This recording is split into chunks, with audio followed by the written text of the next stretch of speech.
Hello, my name is Jonathan Clark, also known as djbolivia, and today I'm going to use this tutorial to teach you how to enhance a breakdown in a dance music track. Now, I did a couple of videos just in the last week or so that both talk about how to remove breakdowns from dance music tracks, and the point of those was to get rid of the quieter sections, to keep the energy level up on your dance floor when you're DJing. But is there another alternative? Yes, you can take the existing breakdown and enhance it, add extra elements to the music, and make it more energetic. And so this really, there's three benefits to this. First of all, it's more creative. Secondly, if you're playing to a dance floor and you've changed the song, so it's different than the version that everybody else is hearing because you've added extra elements to the breakdowns, then you've got a unique version that no one else in the world is going to have. So it kind of helps differentiate you as a DJ.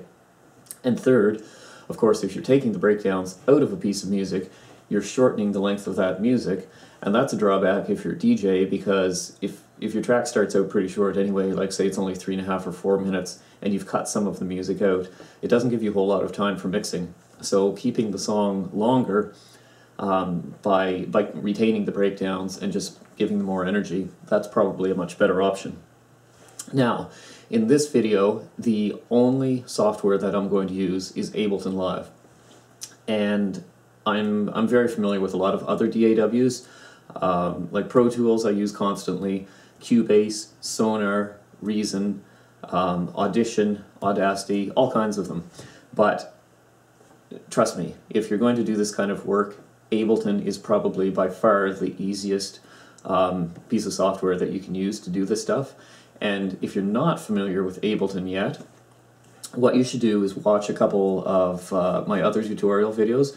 Now, if you're a DJ who always plays on CDs, pitch-controlled CD players, then maybe you've never used Ableton before, but it's quite easy to learn. You may not want to use Ableton for DJing. That's totally cool, I respect that. But you can use it to do some enhancements to your audio and then take those, take the tracks that you've changed and play them on CDs or off a USB key on a CD player. Okay, so even if you're only a CD DJ, it's worth your while to learn Ableton, and I think you'll see why after we play with this video. So I did two videos a couple years ago that have had a lot of traffic. One was making a DJ mix using Ableton, and that was to do like a pre-recorded radio show sort of mix, not a live performance. And there was an accompanying video where I taught you how to warp your tracks. And warping a track is necessary if you're going to use it properly in Ableton. It doesn't take too long to do, like it takes me maybe a minute on average to warp a track. So anyway, if you haven't watched those two videos, even if you're not interested in using Ableton to DJ, I really recommend you go and watch those now. They're pretty detailed, but you'll see that it's pretty easy stuff. So I'm going to put the links to them here. First to the warping video, you know, for preparing the songs, and then secondly to the making a DJ mix video. So watch those if you don't know how to use Ableton yet, because I kind of cover how to use the basics of the program. Now, in this particular video, I'm actually wearing an earbud headphone in one side to try and do this. One of the videos I made the other day, I wasn't really happy with the way that the sound was coming through on camera, so I'm trying this a little bit differently tonight. So hopefully the quality of this video works out well. Anyway, the first thing that we need to do before we even open Ableton is we need to find some elements to work with. And when I say elements, they can include different things. They can include things called a one-shot sample. And a one-shot sample is all it is a recording of a sound. So it could be somebody hitting a snare drum, it could be somebody kicking a kick drum, it could be someone hitting a hi-hat, or a cymbal, ride cymbal, crash cymbal. It could be a stab, which is kind of like a sudden note on a synthesizer. It could be notes on a bass guitar. There's all kinds of different one-shot samples that you can use, sound effects, stuff like that too. So one-shot samples are useful. Even more useful than a one-shot sample would be a full loop. And music, because it's divided up into beats and bars and stuff like that, if you've got a loop, What that is, it's a bunch of one-shot samples kind of joined together into a section that's 1 or 2 or 4 bars long. You know, the length can be, the length can vary. But the main point is that it's set up exactly so that if you were to play it to the end and then repeat it immediately and just keep playing it over and over, it's got a consistent sound, so it sounds like, you know, if you match it to the bars and beats of a dance track, it sounds proper. It sounds like it's pegged to the beats and bars of music. Okay, so loops are very, very useful. And you can get all kinds of different loops. You can get sound effects loops, which are kind of vague. You can get a loop that's, say, just a kick drum, just hitting every beat, or maybe every second beat, like the first and third beat of a bar. You could get a loop of, say, a snare drum, where it's maybe hitting on the second and fourth beat of a bar, so it's got that. You can have loops of hi-hats, different types of hi-hats, open hi-hats, half open, closed, pedal hi-hats. You can have combined loops, which might be an entire drum kit, so you'd have the kick and the snare and hi-hats all joined together. So loops are really, really useful. That's what I'm going to use basically in today's example. One-shot samples, they're good too, but I would use those more often if I'm just looking for like a single cymbal hit, someone hitting a crash cymbal, something like that that doesn't keep getting repeated in the music. So what we're going to look for is we're going to go on the internet and we're going to find some free loops. You can buy loops from all kinds of different websites, but there's also a lot of websites that offer free loops. And if you subscribe to certain magazines like Future Music, Computer Music, they have a DVD with every issue that usually has tons, like hundreds and hundreds of loops on it for free that you can use. But you can also find some on the internet. There's a type of loop called a royalty-free loop or sample. And basically what that means is if you get a copy of this because it's offered for free, or if you get a copy because you've purchased it, the royalty-free, don't confuse the free part of royalty-free with free as in you don't have to buy the loop.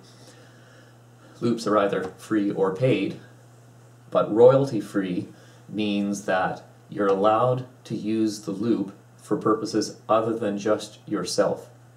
So if it's not a royalty-free loop, you're not really supposed to share it with friends or put it on the internet or any of that sort of stuff, use it in a public performance.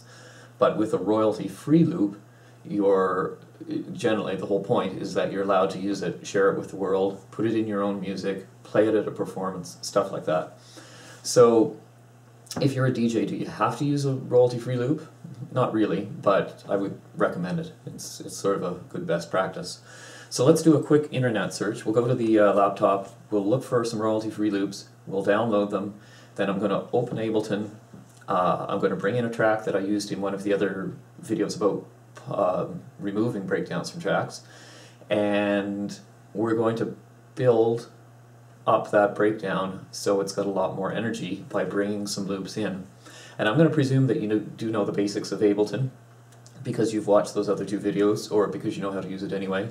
But I will try to describe all the key clicks as I'm going, so even if you haven't used Ableton, you're going to see how quick and easy this is to do, and I think you're going to be converted if you've never used Ableton before.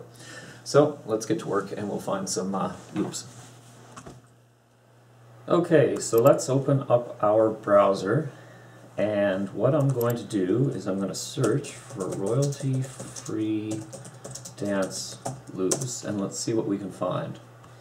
So the top result, 295 free dance and urban pop samples from Music Radar. That looks good. Let's check that out. So, free music samples. Okay, we can preview these. That sounds like that could be useful. That's more of a hip-hop beat, but that sounds like that could be potentially useful.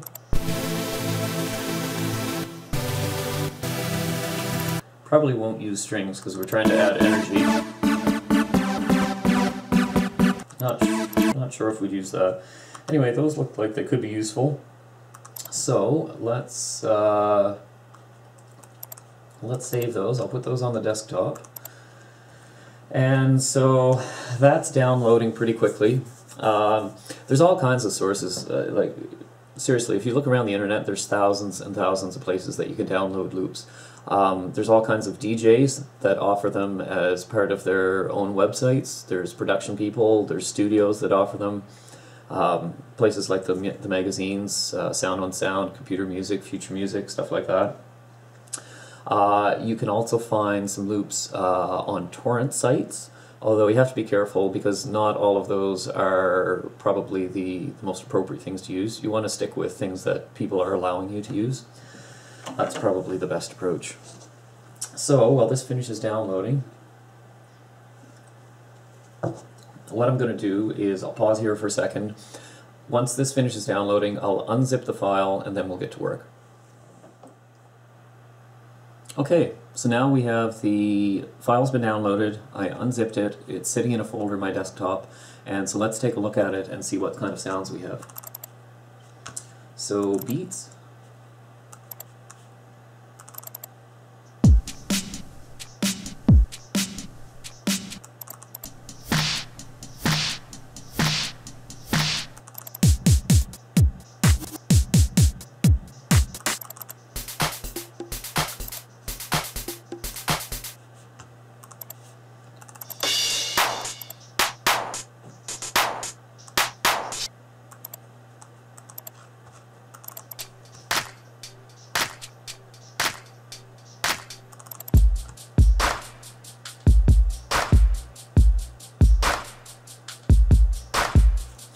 So yeah, those mostly sound like they could be useful. I'm going to put repeat on Winamp, and let's see what it sounds like when it keeps playing over and over.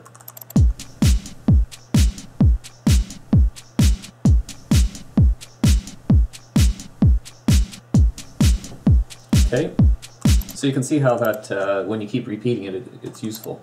So beats folder, yep, there's some good stuff there. Drum hits, let's see what we've got. We have nothing. Those are so short they do not play. Okay, well that's okay because those should be one-shot samples. Here's some more one-shot samples. No, those work. I'm not sure why that last folder they weren't working. Interesting. Okay, but those aren't loops, so they're not as good for us. Now let's see what's in the loops folder. This looks like this might all be... Yeah, this is not a drum-based loop folder. This is all... There's a bass. There's a synth. There's a synth. I don't know if that's supposed to be similar to something in Born Slippy. Processed chords. Some sounds you might hear in some French house.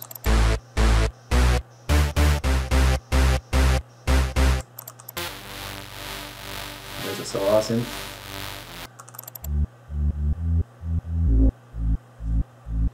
Interesting. Okay, so we've got lots of potential here. Probably what we're going to use mostly is loops from the beats folder and possibly a few instrumental loops from the loops folder. Okay, so let's open Ableton.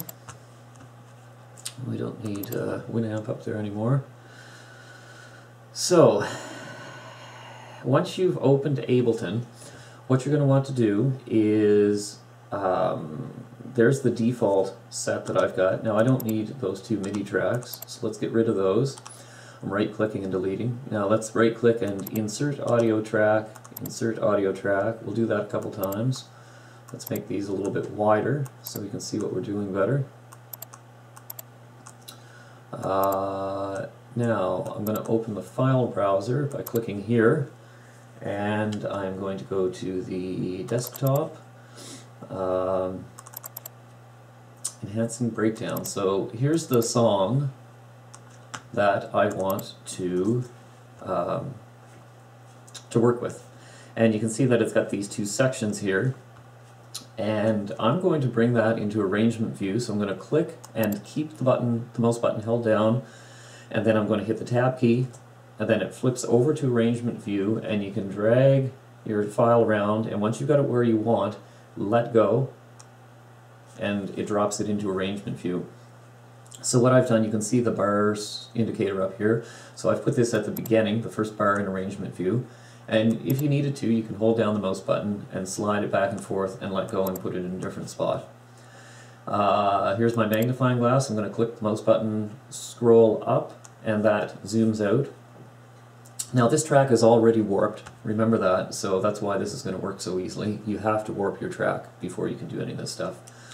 And flipping back to session view, you can see these things. These are the warp markers. If you don't understand what warping is, I've already put in some warp markers to make sure this is going to match the specific bars and beats of the background tempo. So let's listen to this breakdown.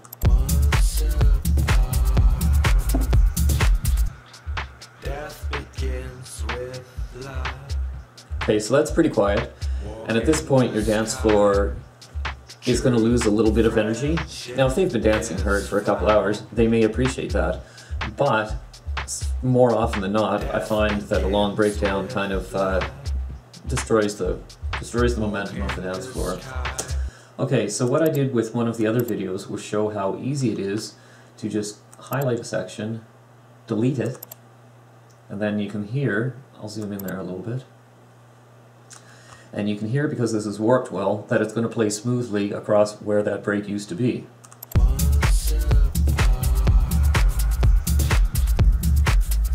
Okay, stop it. I'm going to hit Control-Z to undo. That's Command-Z on a Mac. And we'll zoom out a little bit. So, basically what I want to do is I want to add other sections to play at the same time as this breakdown, and I'm going to bring in drums and stuff like that, so there's still lots of energy as this vocal breakdown plays. So I'll tab back to session view. I'm going to open my Music Radar folder, and then I'm going to go into the beats, and I'll bring in some random things. I'll bring in, let's see what this sounds like. Okay, that's perfect. I'm going to use that one.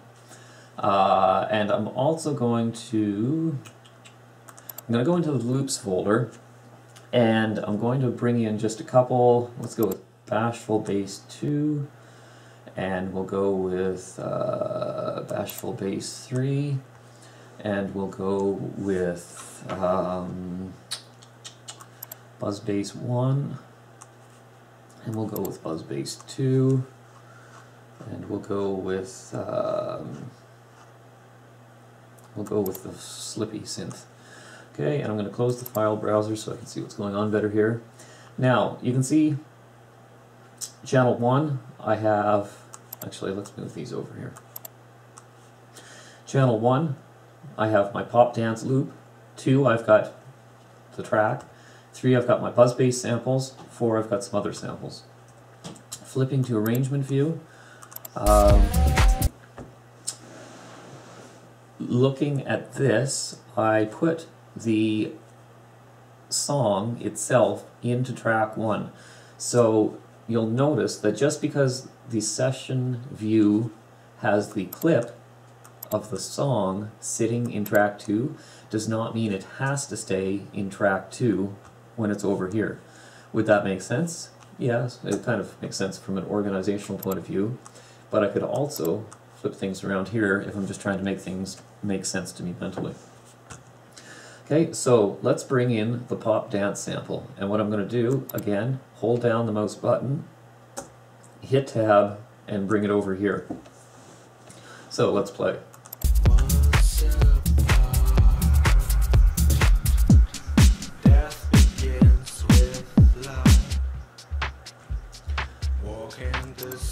Okay, so you can see what a difference in energy that makes.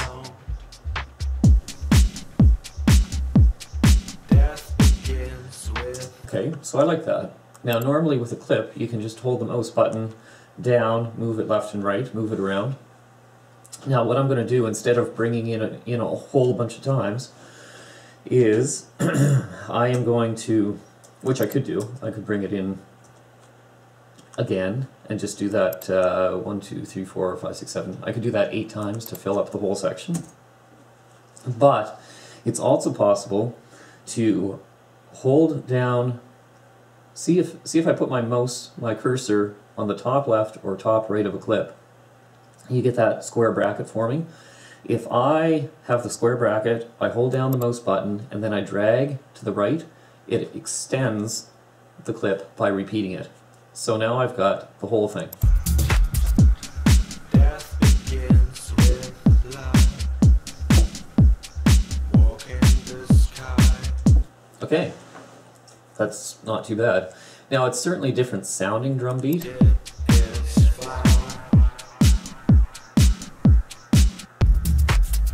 Okay, so the fact that it's such a different beat than the rest of the song is going to make it stand out, maybe not necessarily in a good way. Maybe it's too different, it'll sound kind of weird. In some situations that's a good thing, because it brings attention to the fact that it's slightly different, that you're doing something unique. But at other times, you may want to blend things a little bit more so it seems like it belongs as part of the song. So what I'm going to do to help with that is I'm going to turn on the volume automation. So to do that, go to the right side here, top drop down, click on click on mixer, and then in the second drop down, if it's not already highlighted, click on track volume. So the way automation works is that there's all sorts of parameters in any program that you want to change over time. Like you might want the volume to go up and down, you might want a speaker to turn on and off, you might want to have an effect level on a reverb unit changing as the track plays. So the way to do this is you can either change it in real time as the music is playing, or you can go on to this thing called an automation track, which can be found in any DAW. And you can basically use a pencil or use the mouse cursor to draw in automation curves. And automation curves is something that's a common phrase, but it doesn't have to be a curve. It can be straight lines, all sorts of things, slopes, whatever. So if I put a point right here where this line is, you can see how it says 0 decibels after I add the blue automation breakpoint. I'm going to put a breakpoint at each side at 0, and so that's normal full volume, 0 decibels. What I'm going to do is also draw out this loop and extend it past the breakdown. I'm going to put another breakpoint down around -30 and another breakpoint down around -30. Let's put it right at the bottom. No volume. Okay, and so what's going to happen as the song plays where my cursor is, all of a sudden it's going to hit this loop, but the volume is off at the very beginning, and the volume is going to slowly rise until it gets to normal, standard, full level at this point, and then it'll play at normal volume here, and then once it gets to this point, as it keeps playing, the volume of this loop is going to fade out. Now if I were to turn on automation on this track, you can already see the line is at just full normal volume, 0 decibels the whole way. So let's play through and listen carefully and see if you can hear this beat coming in as the music plays.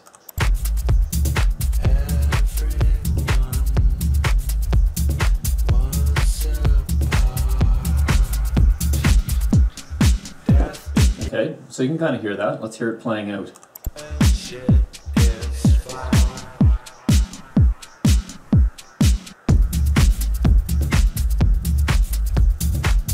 And so it fades away. And of course I could extend this out quite a bit further if I wanted to. Oops, Control Z. You have to be careful when you're moving a breakpoint.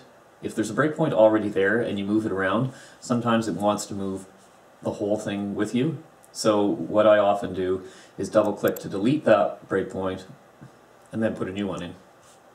Okay, so you can have that fade last a lot longer. What else can we do? We could take out, by highlighting this little section, hitting the delete key, we can make a very short pause where there's no backbeat playing. Walk in the sky. True friendship is found.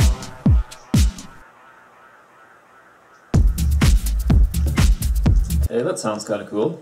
Now looking down at the master, I'm going to expand the master channel, and you can see there's a fader here, which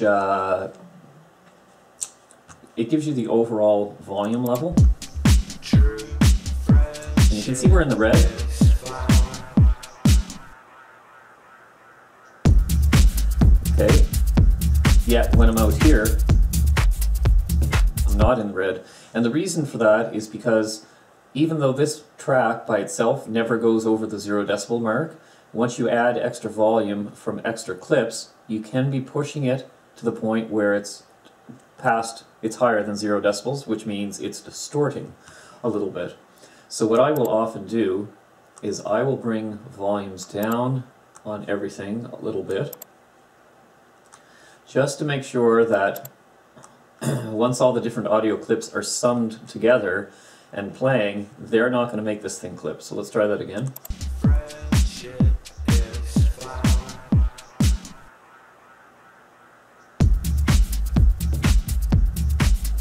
Okay, so we're still clipping a little bit, so let's bring that down even more. Let's go to about -6.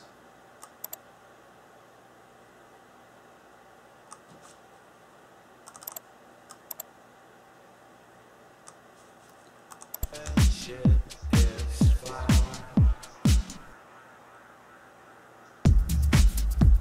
Okay, that's much better. You never ever want to have your songs clipping. Remember that when you're doing production work.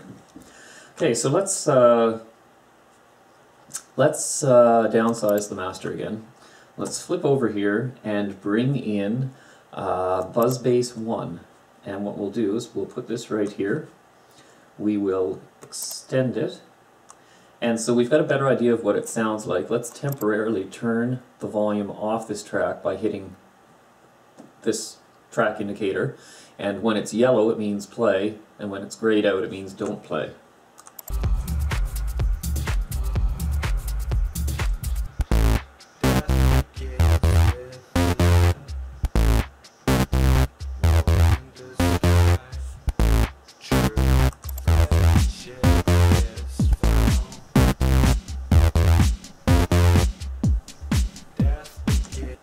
I don't really like that, so I'm going to highlight that, delete it. Let's see if Buzz Bass 2 sounds better.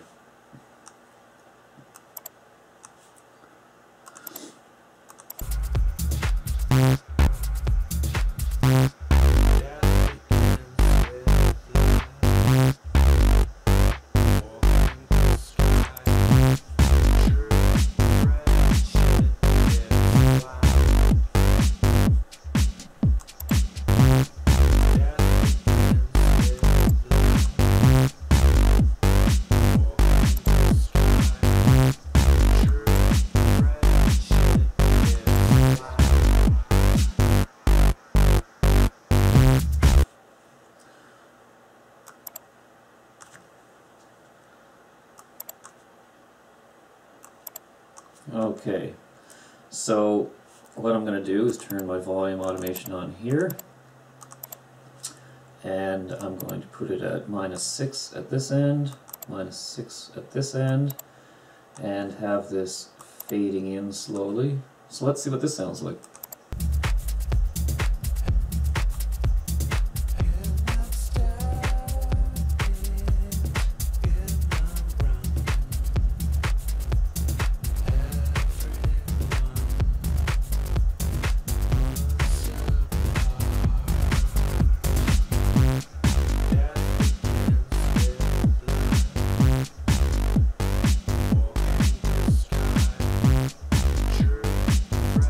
Okay, that sounds interesting. That sounds good. Let's try and bring one more thing in. Let's try the Slippy Synth, and I will turn both these tracks off temporarily. Walk in the sky. walk in the sky. True friendship is found. Death begins with love. Well, I don't like that at all. So let's try bashful bass instead.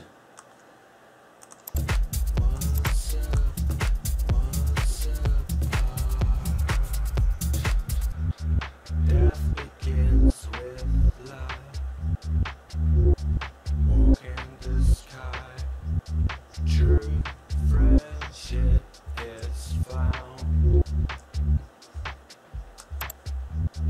Death begins with love. Walk in the sky. True friendship is found. Okay, that sounded kind of neat. Let's turn these things back on and see what it sounds like when it's all together.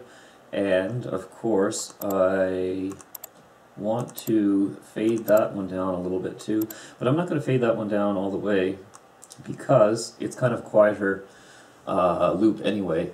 Basically, the more blackness in your waveform that you can see, the more thick it looks, the more audio volume there is. So let's try this again.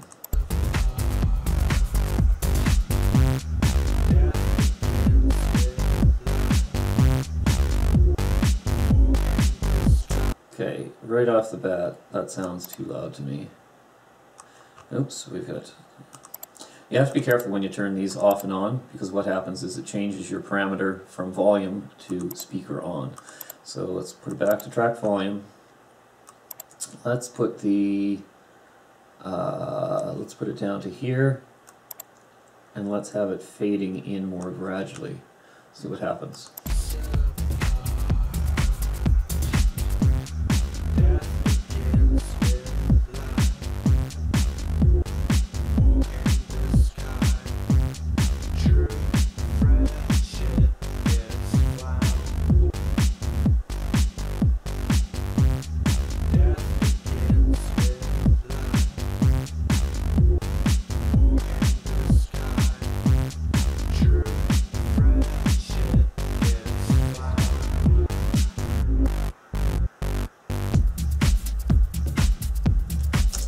That sounds pretty good. So you can already see how simple it is to remix a song, because if you have the vocals and you understand a little bit about music, so you understand how the bass lines have to work together and how pitches and harmonies work together, and if you understand some basic stuff like how to manage your gain staging through all the different volumes on all the different channels and masters and stuff like that, and putting effects on, it's pretty simple to remix music. So I like this. Let's see what happens. Now when we zoom out, one thing I am going to do, and I'm not going to explain a whole lot about this right now, but I'm going to tab back to session view. I'm going to open up my browser. I'm going to go into plugins. Oh, sorry, I'm not going to go into plugins. I'm going to go into the stock audio effects. And I'm going to see...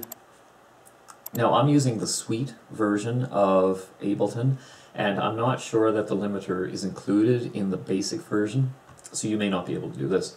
But if you do have a limiter, click on it, drag and drop it, and let go when it's on the master channel. And then for your ceiling, see how it's set for -0.3 decibels? If your volume goes over this level, it's going to stop it from going any higher. So let's watch this. Let's play through here again.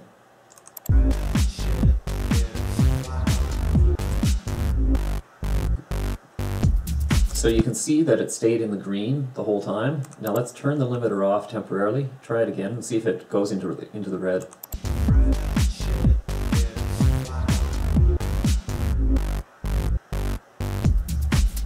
Okay, it didn't go into the red, so that's a good sign. That means I did a good job of making sure my volumes weren't too high.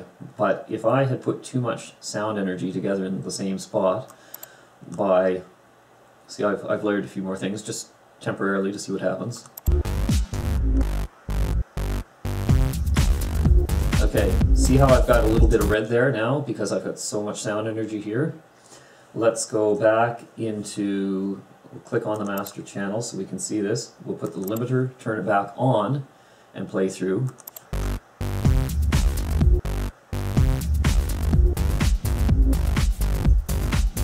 Okay, so you can see that by having this limiter on the master channel with the ceiling a little bit below 0 decibels, I've kept my master output from peaking, from going above 0. So that's pretty important.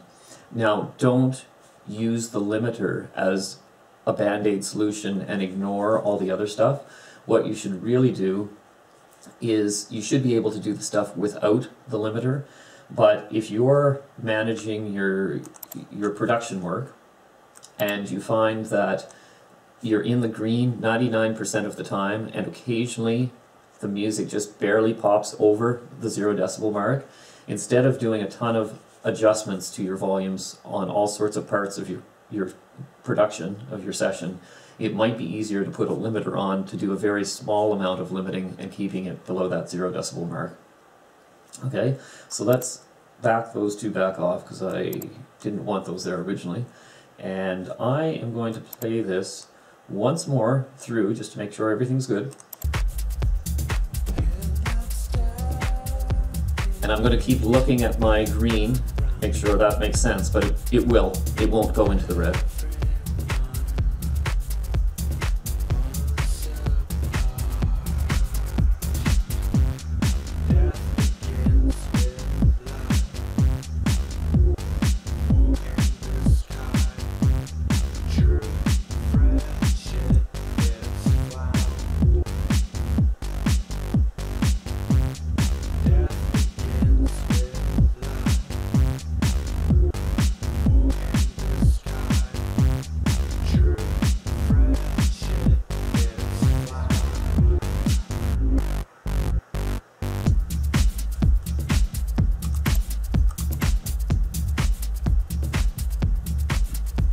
Okay, so that sounds good. I like that.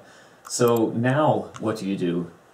Because if you're a CD DJ, you need to be able to have this as a single song, not all this mess of different clips. So what you do is Control A or Command A on a Mac to highlight everything. File, Export, Audio and Video. I'm going to export that to my desktop folder where I'm working on this stuff, and I'm going to do final version. So this is exporting the audio to disk, and it's done.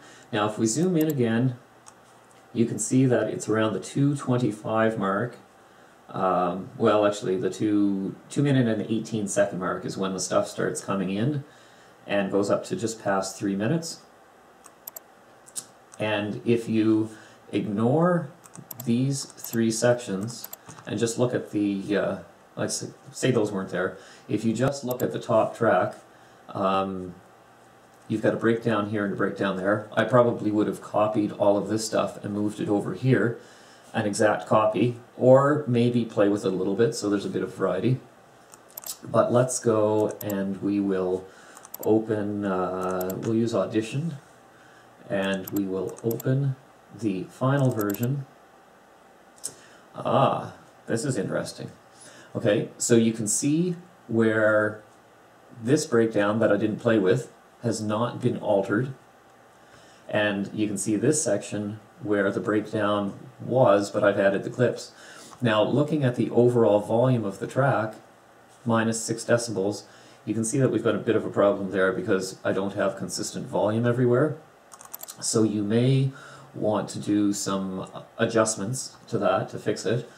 I'm going to use a solution which I do not recommend you use, and I'm just going to hard limit all of this to make it all roughly the same level. And so what I'm going to do is I'm going to add about 4 decibels. So input boost of 4 decibels. My maximum amplitude, I'm going to say, is -0.5. and we'll apply it. Okay, so it's not so noticeable now. Far better would be to have adjusted your volume levels in Ableton to make it a little bit more consistent, or to use compression perhaps, but if you're not sure how to use compression, hard limiting is a quick and simple solution.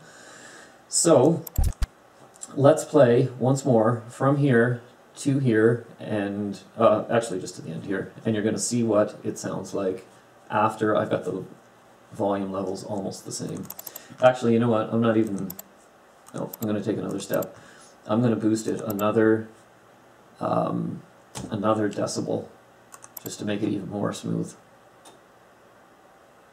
Okay, so let's play starting right here.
There, simple. Okay, so we've taken a breakdown and completely changed the way it sounds to the dance floor, keeping the energy levels up, giving your particular music that you're playing a unique quality that nobody else will ever have.